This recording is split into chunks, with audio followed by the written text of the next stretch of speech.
Hi friends, welcome back to my channel. ഇന്ന് നമ്മൾ ഉണ്ടാക്കാൻ പോകുന്ന മത്തങ്ങ പൈനാപ്പിൾ അടയാണ്. നമുക്കതിനാവശ്യമായ ചേരുവകൾ എന്തൊക്കെയാണെന്ന് നോക്കാം. നന്നായി മൂത്ത മത്തങ്ങ 1/2 കിലോളം ഞാനിവിടെ കഷ്ണങ്ങളാക്കി എടുത്തിട്ടുണ്ട്. ഒരു പൈനാപ്പിൾ കഷ്ണങ്ങളാക്കി എടുത്തിട്ടുണ്ട്. കശുവണ്ടി പരിപ്പ്, തേങ്ങ കൊത്തിയത്, അരമുറി തേങ്ങ ചിരകിയത്, 15 ഏലക്ക, 2 സ്പൂൺ ജീരകം,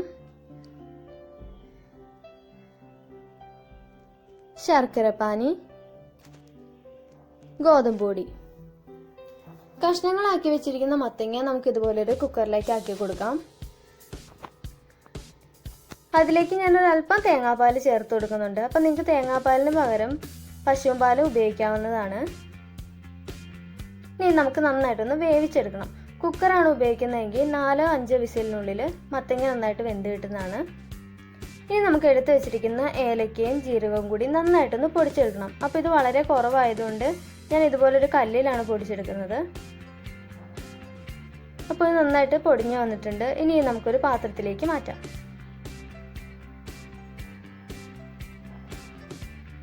ഇനി ഒരു മിക്സിയുടെ ജാർ എടുത്ത് അതിലേക്ക് കഷ്ണങ്ങളാക്കി വെച്ചിരിക്കുന്ന പൈനാപ്പിൾ ചേർത്ത് കൊടുക്കുക.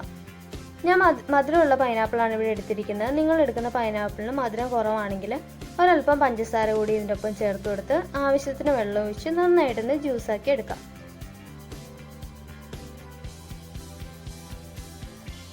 അപ്പോൾ അത് നന്നായിട്ടൊന്ന് അരഞ്ഞു വന്നിട്ടുണ്ട്.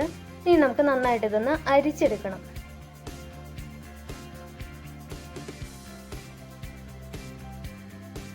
അപ്പോൾ ദാ പൈനാപ്പിൾ ജ്യൂസ് നന്നായിട്ട് ഞാൻ അരിച്ചെടുത്തിട്ടുണ്ട്. ഇതിൽ തരികളൊന്നുമില്ല. ഇനി നമുക്കൊന്ന് മാറ്റി വെക്കണം. ഇനി ഒരു ചട്ടി എടുത്ത് അത് ചൂടായി വരുമ്പോൾ അതിലേക്ക് ഒരല്പം നെയ്യ് ഒഴിച്ചു കൊടുക്കാം. നെയ്യ് നന്നായി ചൂടായി വന്നതിന് ശേഷം അതിലേക്ക് നമ്മൾ എടുത്തു വെച്ചിരിക്കുന്ന കശുവണ്ടി പരിപ്പ് ചേർത്ത് കൊടുക്കണം. അപ്പോൾ കശുവണ്ടി നല്ലൊരു ബ്രൗൺ ഷെയ്ഡായി വരുമ്പോഴേക്കും നമുക്ക് കോരി മാറ്റാം. ഇനി അതിലേക്ക് എടുത്തു വെച്ചിരിക്കുന്ന തേങ്ങാക്കൊത്തോട് ചേർത്ത് കൊടുത്ത് നന്നായിട്ടൊന്ന് മിക്സ് ചെയ്തെടുക്കണം. തേങ്ങയുടെ പച്ച ചുവ മാറി വരുമ്പോഴേക്കും നമുക്കിത് കോരിയെടുക്കണം. അപ്പോൾ അതാ ഞാൻ തേങ്ങ കോരിയെടുക്കുകയാണ്. ഒരുപാട് ബ്രൗൺ കളറൊന്നും ആവണ്ട, അതിന് മുമ്പ് കോരിയെടുക്കണം. അപ്പോൾ അതാ നമ്മുടെ മത്തങ്ങ ഇവിടെ വെന്ത് വന്നിട്ടുണ്ട്. ഇനി ഇത് അടി കട്ടിയുള്ള ഒരു പാത്രത്തിലേക്ക് മത്തങ്ങ ചേർത്ത് കൊടുക്കാം. മത്തങ്ങയുടെ വെള്ളം നന്നായിട്ടൊന്ന് വറ്റുന്നത് വരെ ഒന്ന് ഇളക്കി കൊടുക്കണം. അപ്പോൾ അതാ വെള്ളം നന്നായി വറ്റി വന്നിട്ടുണ്ട്. അതിലേക്ക് ഒരല്പം നെയ്യ് ചേർത്ത് കൊടുക്കാം.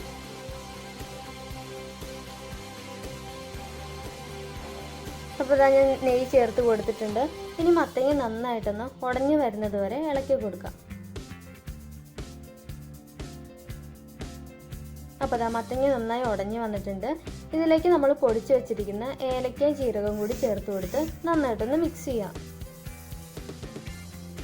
ഇനി ഇതിലേക്ക് ഞാനൊരു നുള്ളുപ്പ് ചേർത്ത് കൊടുക്കുകയാണ്. ഉപ്പ് ചേർത്ത് നന്നായിട്ടൊന്ന് മിക്സ് ചെയ്തെടുക്കാം. അപ്പോൾ ഇത് വിട്ട് വരുന്ന പരുവമായിട്ടുണ്ട്. അതിലേക്ക് നമ്മൾ തയ്യാറാക്കി വെച്ചിരിക്കുന്ന പൈനാപ്പിൾ ജ്യൂസ് കൂടി ചേർത്ത് കൊടുത്ത് നന്നായിട്ടൊന്ന് ഇളക്കിയെടുക്കാം.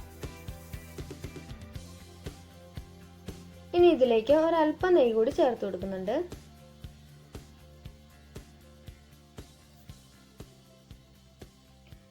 ബാക്കി വന്നിരിക്കുന്ന ഏലക്ക ജീരകപ്പൊടി കൂടി ഞാൻ ഇതിലേക്ക് ചേർത്ത് കൊടുത്ത് നന്നായിട്ടൊന്ന് മിക്സ് ചെയ്യുകയാണ്. ഇനി അതിലേക്ക് തേങ്ങ ചിരണ്ടിയതോടെ ചേർത്ത് കൊടുത്ത് നന്നായിട്ടൊന്ന് മിക്സ് ചെയ്തെടുക്കാം. അപ്പോൾ തേങ്ങ ഒന്ന് വെന്ത് വരുന്നത് വരെ നന്നായിട്ടൊന്ന് മിക്സ് ചെയ്ത് കൊടുക്കണം. അപ്പോൾ അതാ നമ്മുടെ മാവ് ഇവിടെ റെഡി ആയിട്ടുണ്ട്. ഇനി നമുക്ക് ഫ്ലെയിം ഓഫ് ചെയ്ത് ഇതൊന്ന് തണുക്കാനായിട്ട് വെക്കണം. അപ്പോൾ അതാ നമ്മുടെ മാവ് ഇവിടെ തണുത്തിട്ടുണ്ട്. ഇനി ഇതിലേക്ക് എടുത്തു വെച്ചിരിക്കുന്ന ഗോതമ്പ് പൊടി ചേർത്ത് കൊടുക്കാം.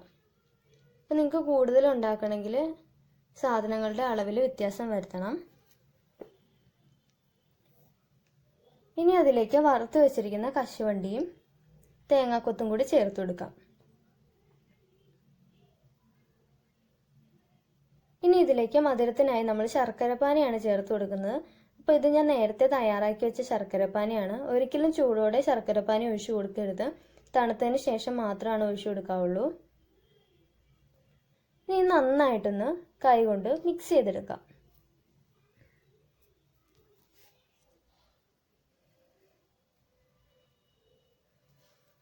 അപ്പം നമ്മുടെ മാവ് റെഡി ആയിട്ടുണ്ട്. ഇനി ഇത് ഒരു വാഴയില എടുത്ത് അതിൽ കുറേശ്ശെ മാവ് വെച്ച് നന്നായിട്ടൊന്ന് പരത്തിയെടുക്കണം. അപ്പോൾ വാഴയിലയ്ക്ക് പകരം നിങ്ങൾക്ക് ഇടനയില ഉപയോഗിക്കാവുന്നതാണ് കേട്ടോ. അപ്പോൾ അതായത് ഇതുപോലെ പരത്തിയെടുക്കുക. അപ്പം ഞാൻ ബാക്കിയുള്ള മാവ് കൂടി ഇതുപോലെ പരത്തിയെടുത്തു. ഇനി ഇത് ഇഡ്ഡലി പാത്രത്തിൽ വെച്ചാണ് നമ്മൾ വേവിക്കുന്നത്. അപ്പോൾ ഇഡ്ഡലി പാത്രത്തിൽ നന്നായിട്ട് ആവി വന്നതിന് ശേഷം മാത്രം നമ്മൾ തയ്യാറാക്കി വെച്ചിരിക്കുന്ന അടകൾ ഇതുപോലെ എടുത്ത് വെച്ച് കൊടുത്ത് വേവിച്ചെടുക്കാം. അപ്പോൾ നമ്മുടെ അട ഇവിടെ വെന്ത് വന്നിട്ടുണ്ട്. നമുക്ക് തുറന്ന് നോക്കാം. കണ്ടോ, നല്ലൊരു ഗോൾഡൻ കളറിലാണ് ഇതിരിക്കുക. ഇനി നമുക്കൊരു പാത്രത്തിലേക്ക് മാറ്റാം.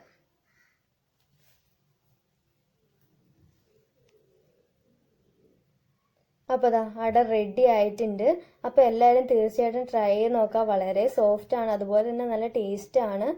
മത്തങ്ങ ഇഷ്ടമില്ലാത്തവർക്കൊക്കെ ഒരുപാട് ഇഷ്ടമാവും. അപ്പോൾ എല്ലാവരും ട്രൈ ചെയ്ത് നോക്കുക. Thank you for watching.